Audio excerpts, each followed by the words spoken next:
Hey, look here. Have you ever seen the art of Alex Sai? I found him through his Naruto and One Piece fan art over on Instagram. There's just so much energy going on in his work, and I love his hand-drawn font. Or how about the art of Hello Clonion?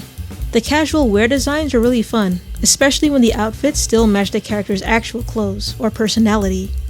Or maybe you're familiar with the art of Shigenori Soejima, the lead visual designer of I loved Persona 5. I love all of these artists. I especially love taking different inspiration from each one of them. However, there is something that they all have in common that is my favorite part amongst any other aspect. It's the one thing that they all use that makes their work pop. And if you like these artworks as much as I do, it's the thing that you may subconsciously be drawn to. So, what is that exactly? It's this.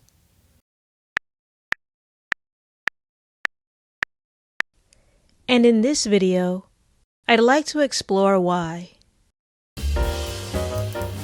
I don't think about my time in high school very often, but every now and then I remember a quote a teacher once said, "When black is involved, it dominates."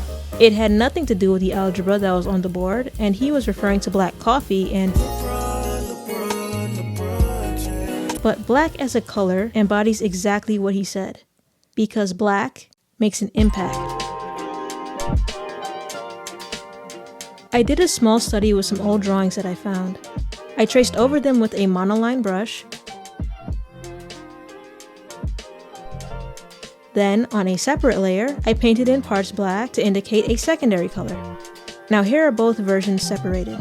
Which one holds your attention more? If you chose B, here's a cookie. Black is such a powerful color. Not aggressive, but it's assertive. The more of it there is, the more space it actually takes up in your brain. And it's up to artists to decide how much space it should have compared to everything else. In other words, black is the perfect vehicle for creating contrast.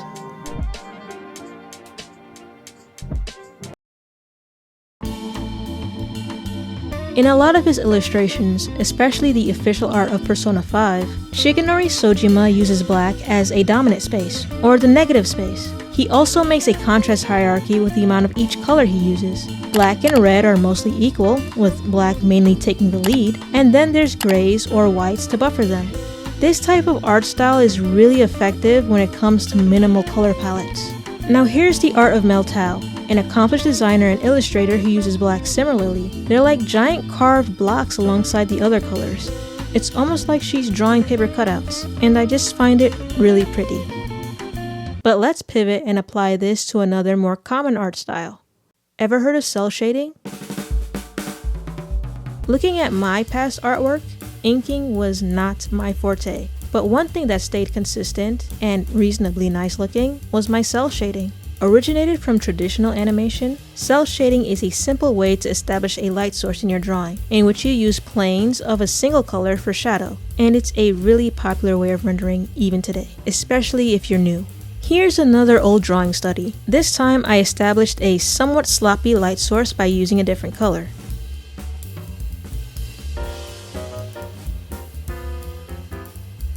Once I was happy with it, I changed it to black.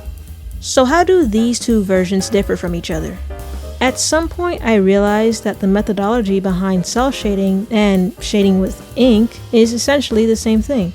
Hello Clonion uses relatively flat colors, but there's a lot more of them to compete with compared to Shigenori Soejima and Mel Tao.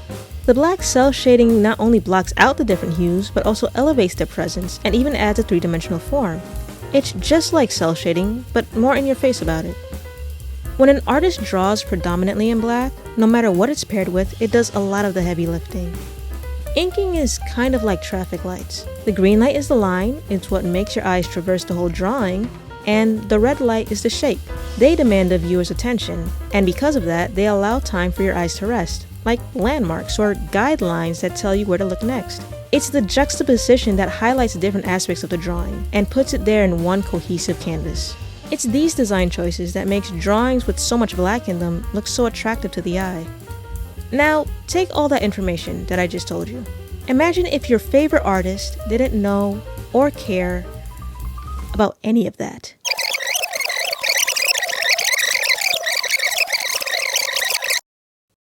What's the point then? Two words: limitation and innovation. Can't figure out how to render pants? Fill bucket tool. You don't know how to draw your character's hair? Now no one will know. Sometimes I'm just lazy, and sometimes that effect pays off. Don't be afraid to use black to your advantage. Limitation breeds creativity. With black ink being historically more accessible than color, artists had to find interesting ways to utilize black to its fullest extent that persists even to this day. While that's what I focused on in this video, inking goes beyond just solid shapes, beyond uniform lines, and deeper into intricate details, methods, effects, so much so that's a video for perhaps another day. But no matter what the reason, why or how you use it, you can always count on black to make some eye-catching art. Thank you for watching this video. Maybe you see black in a new light. No pun intended. And if you ever wanted to start inking, you aren't that afraid to do it now. I hope you enjoyed, and until next time, bye.